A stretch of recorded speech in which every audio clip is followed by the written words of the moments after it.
The woman collapsed into sleep after exhausting all her energy. However, she noticed the corridor light was still on. For a patient with severe insomnia, even the faintest glimmer of light is torture. It was this almost paranoid habit that inadvertently saved the mother and daughter. As she extinguished the light and turned to go back to her room, she was terrified to her core in front of the surveillance screen. Three strange intruders had silently broken into the house. A chill instantly ran down the woman's spine. Holding her breath, she didn't even dare to swallow. In that fleeting moment between life and death, she frantically rushed to her daughter's room. The masked intruder realized their presence had been exposed. He simply drew his gun, ready to kill on the spot, but his accomplice sharply stopped him, insisting they take them alive. The woman burst into the bedroom, desperately shaking her daughter awake. Yet, the child was deep in slumber and simply wouldn't wake up. In her desperation, the woman grabbed a half-empty bottle of cold water. She splashed it directly onto her daughter's face. The daughter, startled awake, was about to vent her morning anger. The woman tightly covered her mouth, signaling for silence. Grabbing her, she fled desperately into the darkness. Unfortunately, their escape route was ultimately a step too slow. The corridor exit was firmly blocked by the ruthless intruders. Fortunately,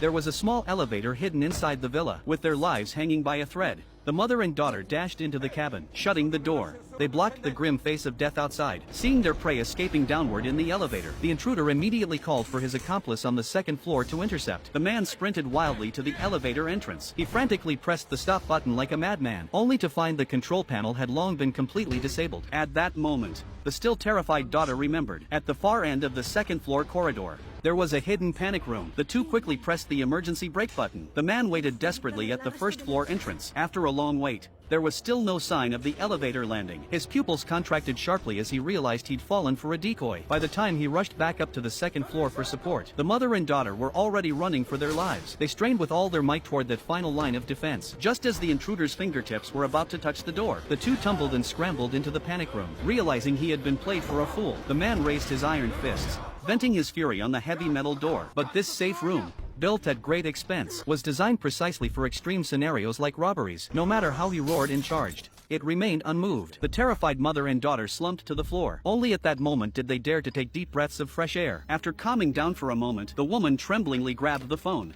ready to call for help. But then, her eyes were completely swallowed by despair. They had just taken ownership and moved into this remote mountain villa. The dedicated communication line inside hadn't even been connected yet. Now they were completely trapped.